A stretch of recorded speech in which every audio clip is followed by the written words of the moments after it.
I'm going to talk about a dual perspective. I'll be talking both as a Jewish theologian thinker and as someone who runs interfaith projects. And I want to begin by offering a kind of teaching, or if you will, a sharing. Jews have just celebrated Passover, Christians have just celebrated Easter. Let me begin with some relevance of the notions of memory from these respective festivals, and then we will draw things to the more theoretical level. Passover is all about memory, right? It's the memory of the Exodus from Egypt, and Jews, for thousands of years, have been remembering this through liturgy, through prayer, through texts, through rituals. It's one of the most remembered events. It's foundational to our existence. You would think memory is simply remembering of the fact, but it's a lot more than the remembering of the fact. The key statement of the Haggadah is the text of the Passover Seder that we recite on the eve of Passover, which according to your calendar came out this year on Good Friday night. The key text states, in every generation a person should see himself as though he came out of Egypt. So memory is not a case of remembering, it's a case of reliving. You relive what once was, and therefore you make the past present. So memory already puts you on this time axis of past and present, and as we shall see shortly, time past to present becomes future. A little homily. A 19th century teacher who lived in Warsaw, Yuda Leib Alter, who wrote a book called Sfat Emet, offers the following observation. The Torah says, that we are supposed to remember the day of our exodus from Egypt all the days of our life. So that memory is a continuing memory, not just on Passover, something you remember every day. The prophet Micah says, I will show you miracles just as in the days when you came out of Egypt. Asks the Sfat Emet, well, what is it? Was there a day? Why days? He says the following. The Exodus is an ongoing thing. By remembering, we relive. By relive, we are coming out of Egypt again. Everyone, collectively and individually, through those things that are narrow, those things that are worrisome, those things that are limiting. So it wasn't just one day of Exodus, but every year has its day of Exodus. And these exodai, so to speak, are accumulative. And the sum total of the accumulation of all these days of multiple exoduses is what ultimately leads to the eventual redemption. So this is a beautiful homily that places past not just in a present continuous, but that puts it as a laying foundation stones towards the future, because memory is never simply something of the past. Memory is relived, made actual, reactivated, and through that reactivation, it sets the stage for an ongoing transformation towards the future. Now, let's take a moment to reflect on what we've just had here. What we've had here now is a kind of usage of memory internally. We've just spoken about how the tradition, or some voices within the tradition, consider its own use of memory.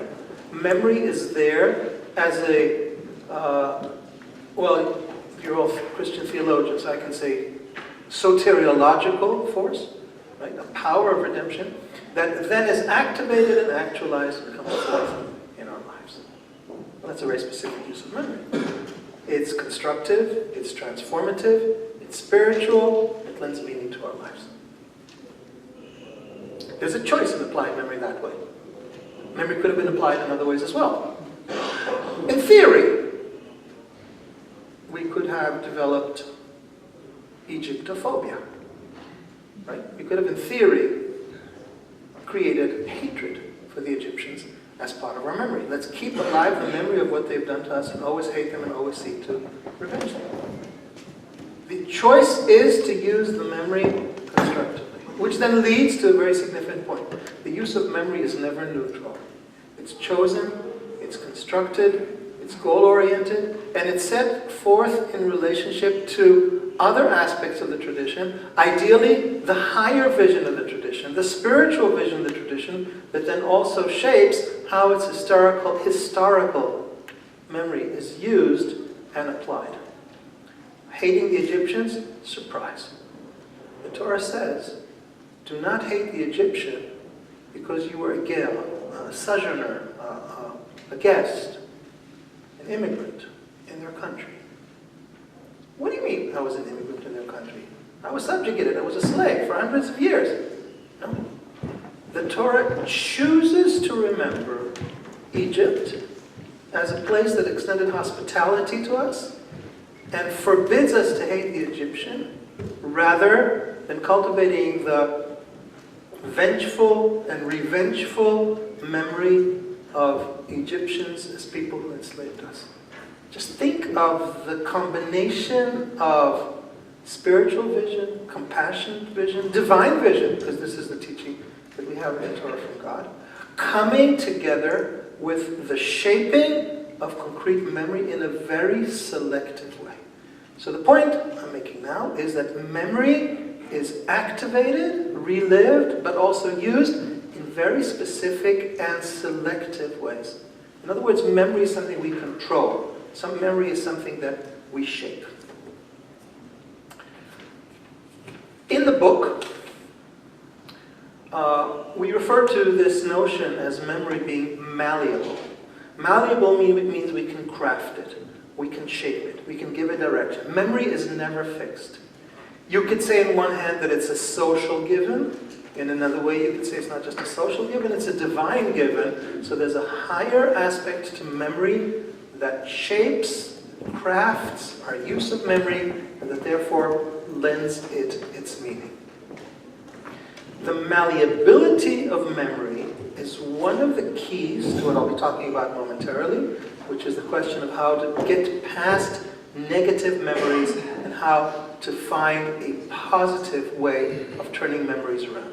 But the beginning point must be that we recognize that memory is not fixed.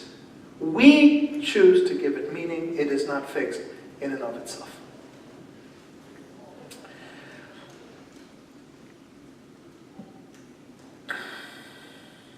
Now, there's a Jewish joke.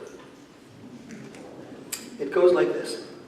What is the short version of the sum total of all the Jewish festivals? It goes like this. They wanted to kill us. God saved us. Let's eat. And you know what? It's even true. So, this difficulty of living with enemies. Enemies is part of our DNA. You read the Psalms. This is what Jews and Christians, and the Christians among you, read the Psalms as part of your liturgy. How deeply ingrained is this notion of enemies? It's so deep in the Psalms. It's so deep in the Jewish memory. Always having enemies, fighting against enemies, protecting yourself against enemies, us and them.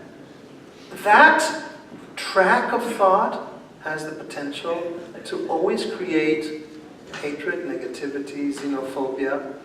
And there are plenty of manifestations of that in Jewish history. And plenty of manifestations of that now that Jews have a state that they call their own. The manifestations of xenophobia sometimes are very significant and saddening. But there's the other current, the more spiritual current. Because as I say, memory is torn between the human dimension and the spiritual divine dimension. The human dimension of it, which corresponds to the aspect of Judaism being a people and the religion of a people, that aspect of it has the capacity to maintain bitterness, negativity, insularity, fear. Exactly like we heard in the previous presentation with all the negative potential that comes along with the human dimension. The divine capacity, the spiritual capacity, has the ability to transform, to heal, to raise, to craft memory. So to a certain extent, the use of Judaism's use of memory is torn between these two dimensions, the human dimension, the divine dimension, and the choice of how it is that we use memory. Let me illustrate this with some with some contemporary examples.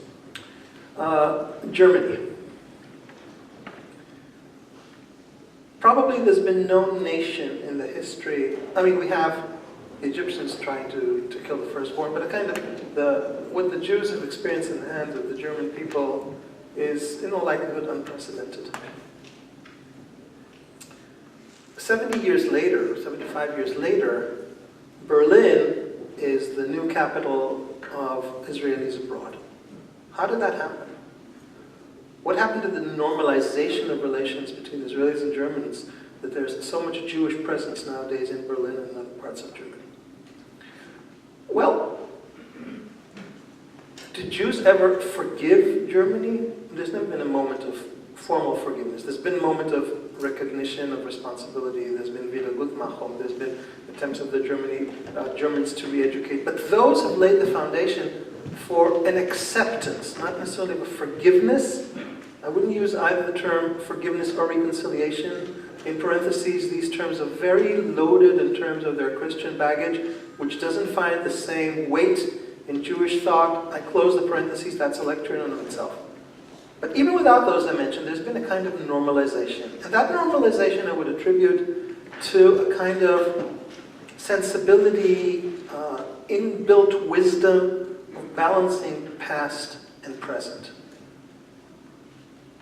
The present just the present itself has a capacity or potential for a healing as long as enmity ceases. In other words, if the enmity is continuous and you're constantly on the defense, then of course the possibility for healing and normalization don't occur.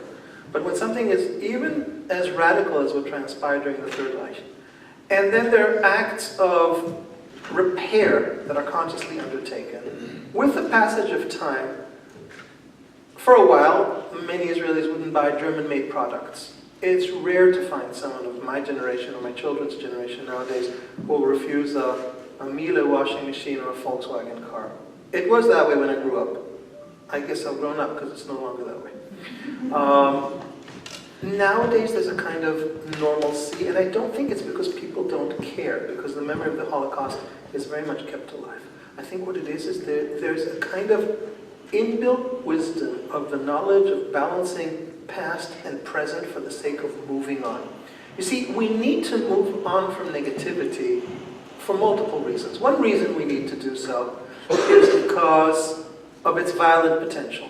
If we don't treat the negativity that's born of bad memories, they fester, they become poison, and they come out as violence. That's a societal need. But there's also the need of our well-being. I apologize to my dear friend from South Africa, whose name I didn't get, but who preceded me in the previous conversation. But when he spoke about it was very moving that people, for the first time, got to tell their story. Right? So they had never had the opportunity to bring out something that was in them.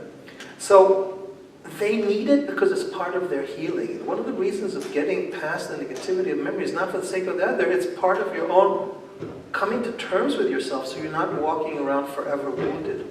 So dealing with memory or healing memory or I'll introduce other categories shortly, are ways of getting past the negativity for the sake of our own well-being. So I think this tension of past and present as a way of coming to terms with reality is one dimension of coming to terms with bad memory in terms of dealing with reality. Now, the question of memory, crafting memory, and finding meaning manifests itself also in the question of what lessons do we draw from the Shoah, the Holocaust. It's very interesting to see the range of answers that's given. Now, if the lesson you take from the Shoah is that Jewish people have to always defend themselves, or we always have to trust, or we have to have dialogue, or we have to care for others, or some political uses like against Zionism, or some religious uses like for religion. Whatever the meaning is, the memory is shaped in a certain way. The memory of the Shoah is rarely left simply, this happened. It happened, but we tell the story in a way that already gives it some kind of meaning. We are meaning-making animals. We always have the need to tell the story together with finding some kind of meaning in it. And giving the meaning crafts the memory. And crafting the memory helps us to deal even with the difficulties of meanings. Now, as a religious tradition, there are two dimensions, and I hinted at this a moment ago. In the Jewish case, there are two dimensions to the tradition. One dimension is the peoplehood, one dimension is the religion. Now, in some cases, the religion commands you not to forget. Not to forget. The primary case for that is the story of Amalek in Exodus 15, when Amalek, during the time, which is now the time on the calendar that we're celebrating between Passover and the Feast of Shavuot, which is the Jewish foundation for eventual Pentecost, Amalek comes and attacks Israel. The Torah says, do not forget Amalek. Every year we're commanded to remember it. By remembering him, we end up making him more eternal. That had there never been that commandment, we would have naturally forgotten. No, we keep remembering and remembering and remembering.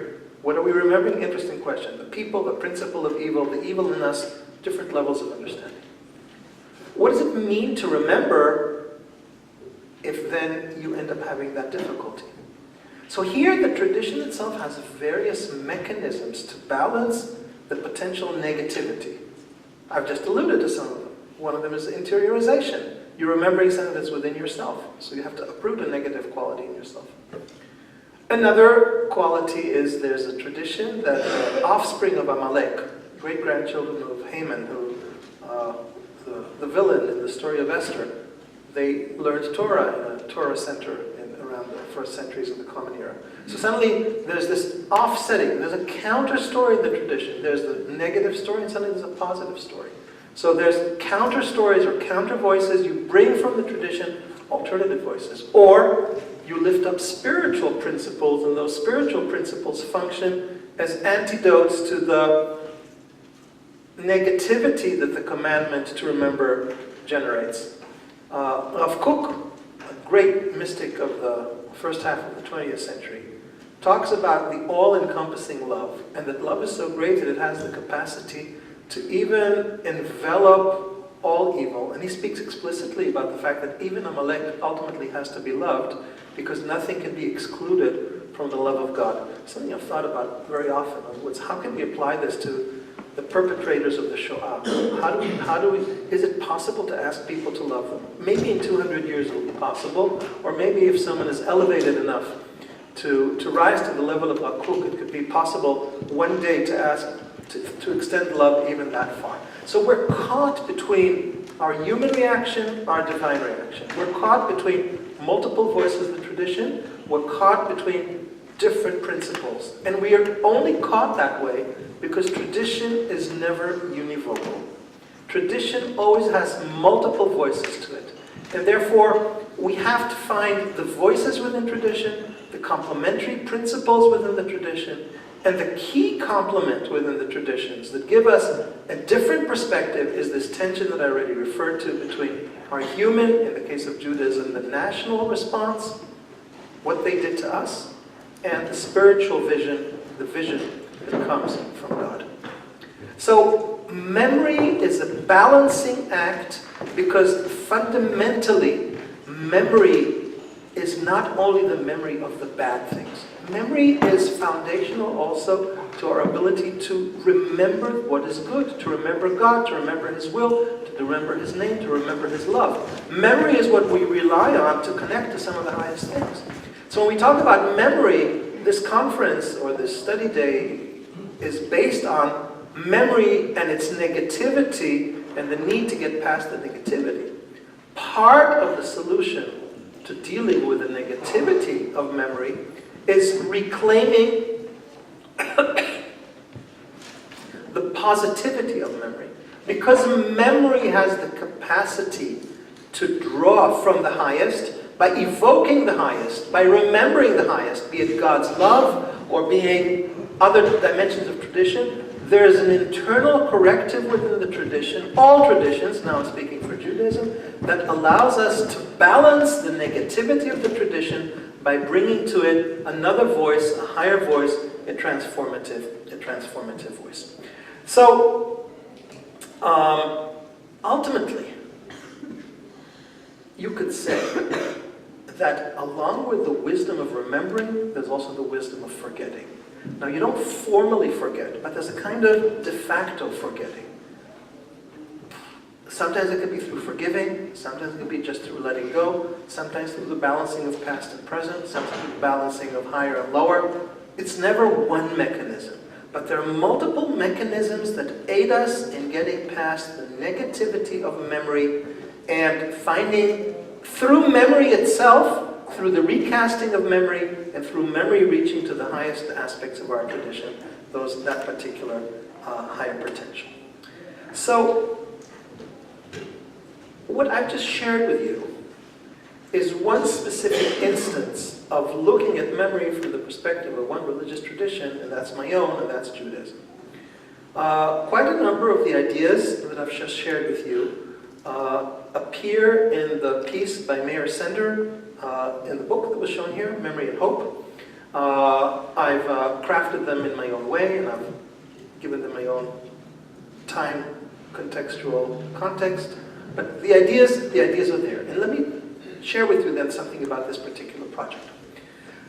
Some of you already know, and it was said here briefly, that I work with world religious leaders. And our own formula for the Elijah Interfaith Institute, whose slogan is sharing wisdom, fostering peace. So our formula for success, limited as it may be, but still significant, I think, is that we bring together religious leaders and scholars. So rather than dealing with the practical side, we deal with the theoretical side of religious questions, and putting scholars at the service of religious leaders so that religious leaders are free to think. All too often, religious leaders engage in apologetics and having to justify their institution and putting up a show. Scholars, by definition, have a kind of freedom to think, and to think critically, and to think constructively on behalf of the tradition, be they historians or theologians or a combination of both. And so our formula has been scholars think, religious leaders engage based on that. And that's been a fantastic formula that's allowed for very, very important, very often breakthrough kind of relationships and engagements between different members of this prestigious group called the Elijah Board of World Religious Leaders. And you can see the list of those leaders on our website. Google Elijah Interfaith. Elijah as in the prophet, because really it's a kind of prophetic vision ultimately. So each of our projects is based on a think tank coming together, thinking through that particular issue, and then presenting its work to the religious leaders. And the religious leaders, they really get a chance to think, engage, share, create relationships. Sometimes they make statements, sometimes they make responses, but the heavy lifting intellectually has been done for them previously. So some of the insights that I'm sharing now, and more that I'm about to share with you, grow out of this project, which is a think tank project. And at this point, I move from speaking as a Jewish thinker to my other capacity, which is that of an interfaith theoretician and interfaith entrepreneur, because I've been both an entrepreneur in bringing together and creating bodies for thinking and reflecting, and also I've been doing some of the theoretical work associated. So I'm sometimes interfaith, and I'm sometimes Jewish. But now you understand why I like this idea of malleability of memory, because I decide whatever day it is what I want to be that day. So until now I was Jewish, and now let me put on the Christian part of my interfaith identity, and move on to presenting some of the ideas that were in this project that are relevant to a broader consideration of memory. Before doing that, I wanna bring together clearly, even based on this Jewish example, the issues of what's at stake in the issue of memory. I think there are two main issues that we have to take into account. One came up in the previous presentation. We need memory to construct our identities. Memory is very important for construction of identity. Undermine memory, how do you keep up identity? That's the challenge. Now, we don't need to have negative memories to build our identity, but all too often that's how we do it. We build our identity up by using memory in a negative way to towards the other. So what we need to do is to find a way of using memory in a way that doesn't use the negativity, but tries to find the higher spiritual principles that go beyond that negativity. Then, of course, the second dimension of it is the negativity in which the pain becomes part of violence. Now, we've spoken about healing of memory, but I like in particular, and as I have to confess that as a Christian, I'm Catholic. So I'm closer to, yeah, exactly, I'm glad about that. So I like in particular Saint John Paul II's important term, purification of memory. He's spoken about that, and that was important. It's a guiding light for us in the work. The previous president just spoke about healing of memory, which means there's wounds that needed to be healed. Purification is a different notion. It has a more religious valence. It has the valence of an ongoing process in the spiritual life in which you have to purify something to rise to its higher use. And the notion of purification of memory is more extensive than just overcoming wounds. It's because how we use the memory. If you know that memory is constructed and we have a choice of how to apply it, we have to be purified and our memories have to be purified. So the working assumption of the project we did was that the process of purification of memory can benefit from the fact that the different religions are discussing it together. And this is something we spoke about in this morning's session. My proven hypothesis for more than 20 years of working in the field, where doing this work together is helpful to everyone and gives greater motivation and gives greater resources, because if the different traditions pool their theoretical resources and jointly look at the question of how memory can be healed, purified, transformed, then not only will there be more resources on the table, but each tradition will help the other religion to remember it also has another resource that it forgot about, and everybody will discover greater riches, either by sharing or by bringing them to light. So now let's move on to Easter. I think Lutherans also consider this the Paschal time, right? Okay, so I'm on safe ground here. So I'll share with you my Easter greetings to my friends. I shared with them this teaching that I shared with you earlier about Day of Redemption, Day of Exodus, Days of Exodus. I try when you might want to become my friend now, then you'll get twice a year message from me. But I try to always give some kind of a teaching. So I shared this teaching and I asked, please comment back to me. Does this resonate with your tradition? Fully expecting the answer would be yes. I wasn't surprised, but there were a number of really important Christian thinkers who came back to me and said, yes, of course. We also resonate with this idea that memory, in this case memory of Easter, memory of the crucifixion and the resurrection, is not a one-time thing. It's an ongoing event, something we have to actualize in our life. Of course, there's this watershed point.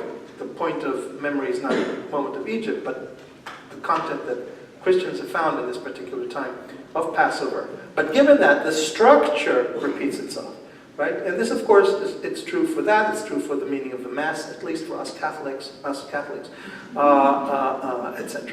So, I'm not sure. Does it work for Lutherans also? The same notion of the Mass as being a reliving of it, anamnesis? Yeah, same stuff. Okay.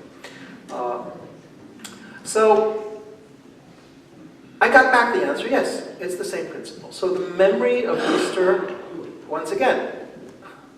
Now, this is a great one. I didn't think about this in preparing the notes. During all the years that Good Friday was a time of Christians attacking Jews for the killing of their Lord, that's an example of bad use of memory. It's a choice how to use the memory. That the Passion story should become a source of incitement, right? It doesn't have to be that way. The proof is that it doesn't happen anymore. Why? Because Christian memory has been purified. But prior to that purification, there was a time where it was normal that memory translates itself into violence. So that's a great example of how the work of purification that Christian communities have undertaken has transmuted memory, made it malleable in such a way that nowadays I, as a Jew, can greet some of the leading Christian theologians in the world, and we can talk about similarities in our religions, when years back, Good Friday was a time for attacking the Jews for killing Jesus. Great example for how the content of memory has changed because we choose how to make it and because we have to purify it in light of the higher principles of the religion. I'd like to share with you some specific insights on this memory notion from a Christian scholar. Her name is Flora Kishgegian. She contributed to Christian Peace, and I want to share with you two important notions that are relevant and I think you'll find interesting. One has to do with the question of trauma and meaning, and this notion of trauma, of course, goes back to the previous presentation. Her point is very simply, the crucifixion was a trauma, right? The early followers of Jesus assumed Messiah was about to come. Suddenly he was killed. They hadn't anticipated a particular interpretation. They were in a state of trauma. What is Christianity in this reading? It's a process of giving meaning to trauma. Something absurd, something doesn't make sense, and then you have to come to terms with it. Then you start to offer interpretations, right? So memory is recast and given meaning. What are the meanings? Well, the most conventional meaning, he died for our sins, it's a redeeming death. So a whole economy of salvation is constructed over that black hole of a trauma. Kishgegian argues, and here fundamentally it's the same principle where with rape or with murder or with crucifixion. There's something that cannot be domesticated in trauma. There's something in trauma that remains beyond domestication. Going back to the Holocaust that I spoke about before, that's exactly the same situation. There's something in the Holocaust that cannot be domesticated. Any attempt to explain the Holocaust somehow cheapens it, takes away from the enormity of the suffering and the enormity of the trauma. And yet, we are meaning-making animals, and therefore we will continue to domesticate suffering. We will continue to try and find meaning in that suffering. So,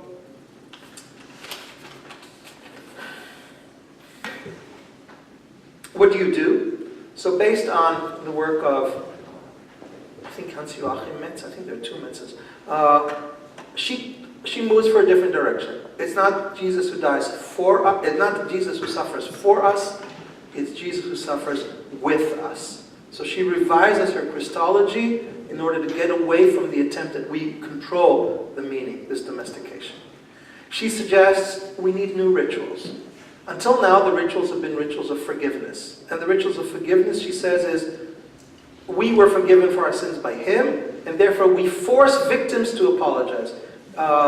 Interesting to know later on that we can learn whether South Africa had a similar dynamic. But you know the situation. I know some maybe here it doesn't exist. People here don't murder each other, but in countries where people murder each other, all too often there is this reality where no sooner has someone been murdered and the reporter shoves a microphone in the face of the daughter and says, "Do you forgive him?" What's this? Do you forgive him? What's happened that you should forgive him suddenly? To a Jewish ear, this is an absurd question, but it's so deeply ingrained in Christian culture that there's an expectation of forgiveness, ultimately rooted in the foundation of the faith, that you end up forcing forgiveness in an unnatural way.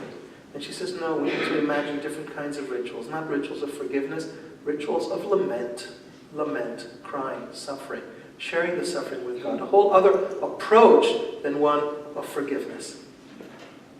Now, the second point, which I think is also very important, and this has to do also with how we construct memory, is that memory cannot be divorced from power.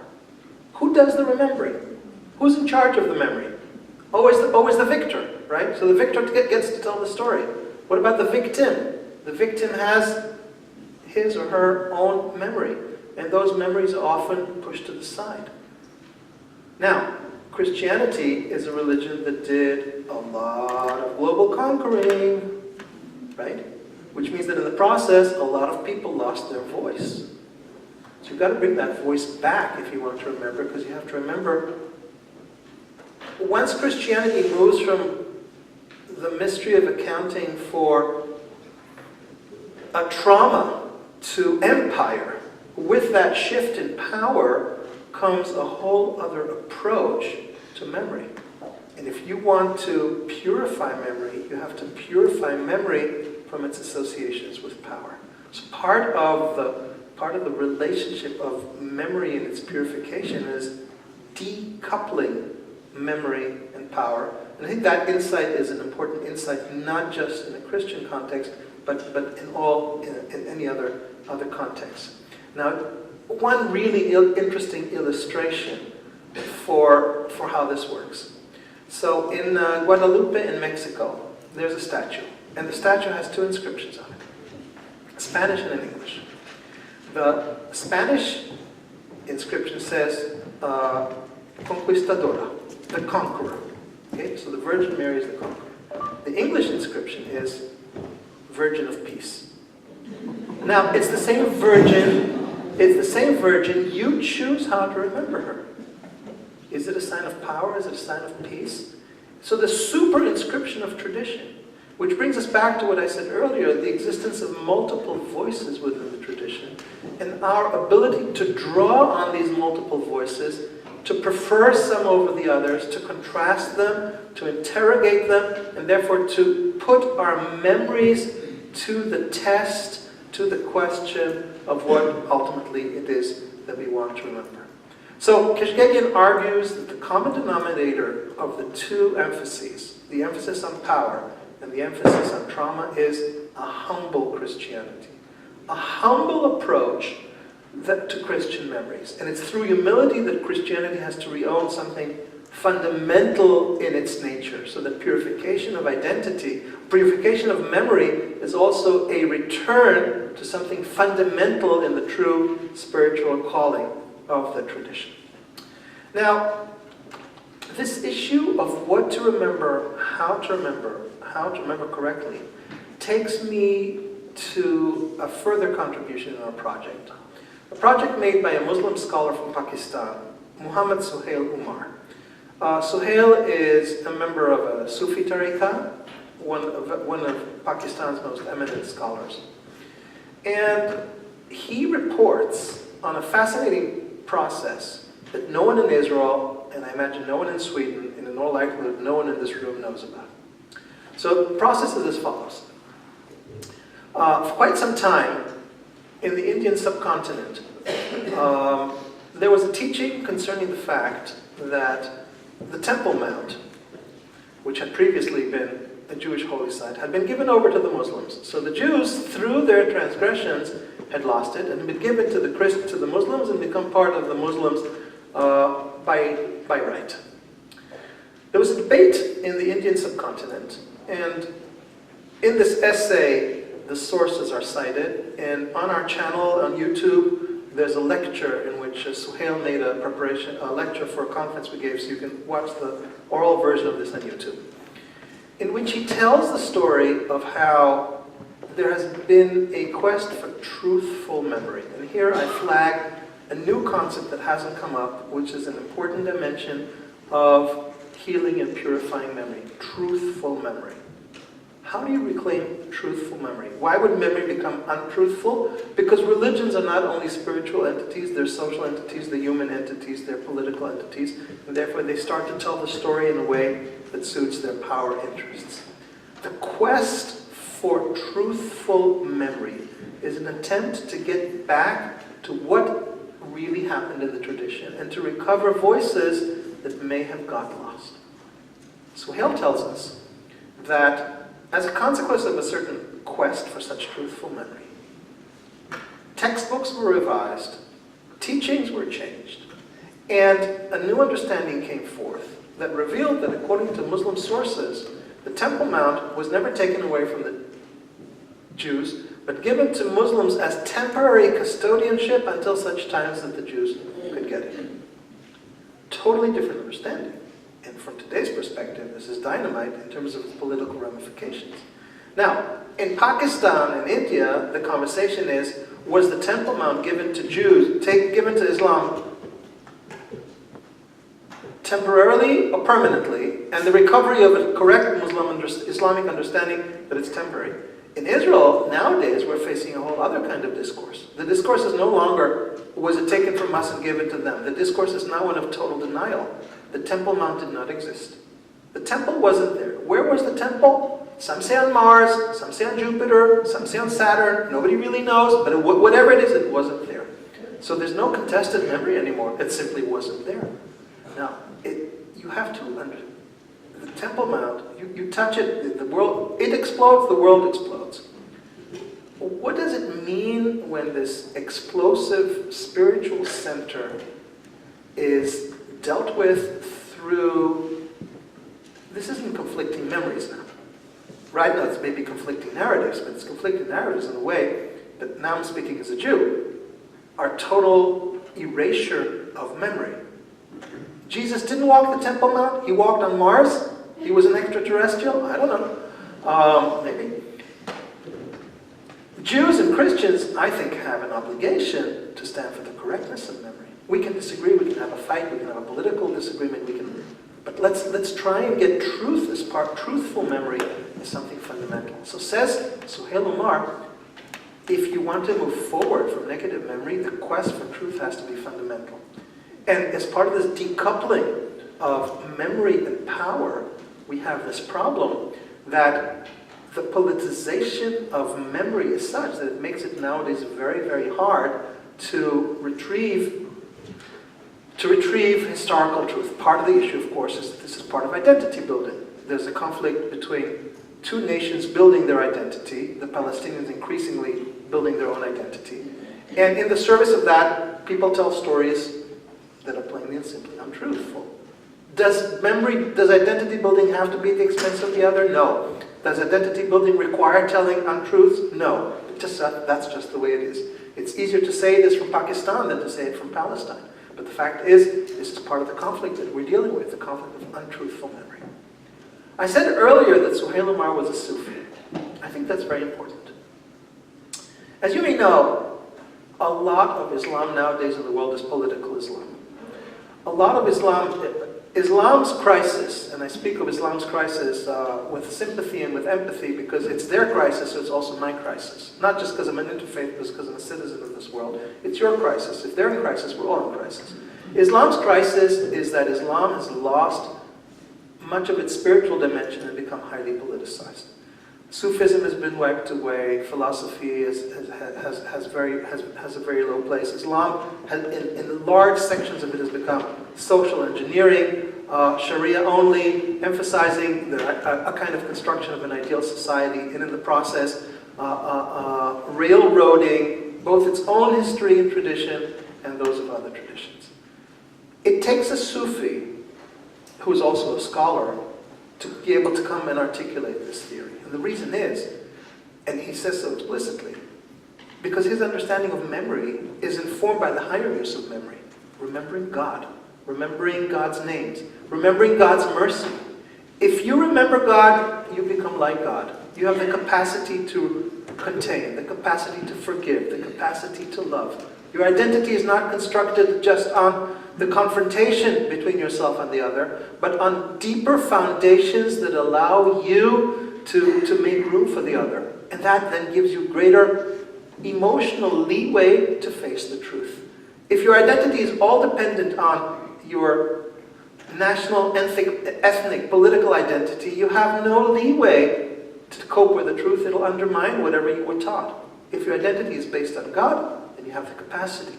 So truthful memory goes together with spiritual memory, goes together with crafting and constructing memory in a certain way, in a way that then allows for openness and liberation and making room for the other and for truthfulness. So we see once again that the multiple dimensions of memory contain within them also the seeds of the potential for healing also between the different traditions. And getting back to the fourth tradition, this project does 6 traditions. I think we have 1 Hindu here, right? That's you. So we have 3 Hindus. Yay! Okay. So I'm still only going to do one Hinduism. I'm not going to do Sikhism and Buddhism that are covered in this book. The contribution in this book on Hinduism, I think, illustrates similar dynamics that I think are very enriching. You should just know. When I started the Elijah Institute in 1996 in Jerusalem, we still don't have a great Hindu community there. I was bringing Hindus to teach in Jerusalem. I was bringing Buddhists to teach in Jerusalem. The institute I started was called the Elijah School for the Study of Wisdom in World Religions. And my reasoning was the following. I don't do interfaith to solve the political problems of Jews and Arabs. I do interfaith because I think it's a spiritual mandate that people of different religions should come together and learn. So why should it be limited to the people who live here? We have what to learn from the Hindus. We have what to teach the Hindus. We all have what to learn from each other. So I was in the business of importing Hindus. Taxes at the time were very low. I could import Hindus to Israel. One of the reasons for doing that is that Jews, Christians, and Muslims, they're caught up in a family story, right? They can't agree on it. They're arguing on the same lines. You bring in people from dharmic traditions, it's a whole other logic, right? They're not fighting about who the true son of Abraham is. They've got another story, a whole other way of thinking. You put them together in the mix, the whole conversation changes. Because then you're not arguing about an internal family affair, but you're looking at how the wisdom of another tradition can reframe the conversation. And that's very enriching. And therefore, thank you for the 3 Hindus for changing the atmosphere in the room. So, the lesson in this case is very important. It has to do, once again, with a higher use of memory. So, memory is very central in Hinduism in the positive sense. You're remembering God. I don't know if any of you, I spend a lot of time in ashrams myself.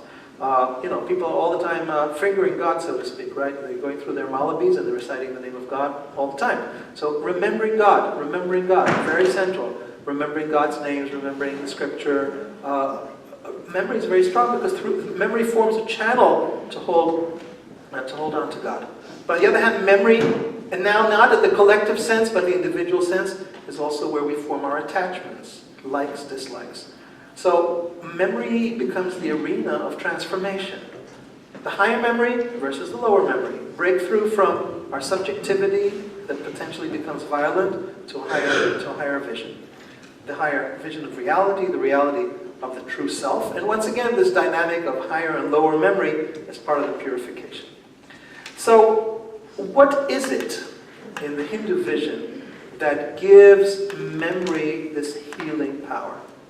And here I want to flag one word that Ramachan raises in his piece. Wisdom. I said earlier, right, I started the school study of wisdom in world religions. Wisdom. Consciously wisdom. Wisdom has that liberating, purifying power. And that's a very important contribution to our whole thing. Wisdom comes with compassion, comes with a broader vision. And through that compassionate, broader vision, you have the capacity to revisit the here and now. And what is the core recognition of that wisdom? It is unity. The unity of all. The unity, are you coming to tell me that my time is going to be up in 15 minutes? No. Okay. The unity of all, the key recognition of that wisdom is we are ultimately all one. Now what is this? Where does memory become a problem? He did this to me, right? Basically the core of all problematic memory, he did this to me. Now what do I do with it? Well, if you remember that we are one, then those mandates that apply within the tradition individually are like the Talmud says, you don't speak, well, you're coming to give me a time signal. I'll be done within 15 minutes, don't worry. I started after 3, I was told I had an hour, don't worry, I'll keep time. I'm 4/5 of the way through, maybe in 5/6 of the way through. So, in the same way that the tradition says, you don't hurt someone else who hurts you, because what's the point of one hand slapping another, right? We're all, if you're one within the people, expand that and remember the broader sense of unity. That unity then becomes redemptive. So Ramachan asks the question: so how do you deal with concrete conflicts? And he puts forth now one more notion, and it's going to be the last notion I share with you, and not because of you. And that notion is how you deal with the conflicts is the importance of dialogue. Okay? So we've had the spiritual vision, we've had truthful memory, we've had making the present, attention the present. And now we've had the relation between God God's vision, our vision. Now we have one last thing, dialogue. Dialogue, he says, is a way in which we hear the other. By hearing the other, we're humanizing the other, making room and validating the other. And I would add, if I make room for the story of the other, then in fact, I am validating the other where the other is, not based on where my memory holds. Let's look at the events of 1948, the finding of the state of Israel. Israelis have a memory of it, Arabs have a memory of it. They may not agree, but they can listen to that memory. So the listening to the memory has the potential. I think this was really the key to the previous presentation. The importance of listening to memory. There is a tension. When do you listen and when do you have a quest for truth? This is a very, very difficult question, right? I'm not willing to engage in a subjective conversation if the Temple Mount was where there was a temple or not. It's a non-starter. I am willing to engage in other kinds of conversations that make room for the pain of the other. So there's a very fine balance between the quest for truth and the ability to hold dialogue. You can't sell truth, and at the same time, you have to make room for dialogue. Well, how do you negotiate the two? There isn't always a facile answer, but there is that key word, which is wisdom. It's wisdom that gives us the key to discern when there's room for one strategy, when there's room for another. And I would say that part of that wisdom is also the wisdom that we learn from other traditions. In other words, other traditions give us the context, the framing, the opportunity to see how to approach this issue. And in their company, we're able to formulate better the appropriate response. So, to sum up my presentation, I have gone through different strategies that the different religions have offered, all of which suggest that memory can be purified, transmuted, and raised. As I said a moment ago, the answer is never a simple one, and there are some points where it's very difficult to discern between the choice of whether the strategy has to be truthful memory or sharing of memory and similar related difficulties. My main thesis is we do this work better when we do it together. I do believe that when the different religions come together and they pool their resources, their combined wisdom for how to deal with the difficulties of memory, they have more to teach to the world than just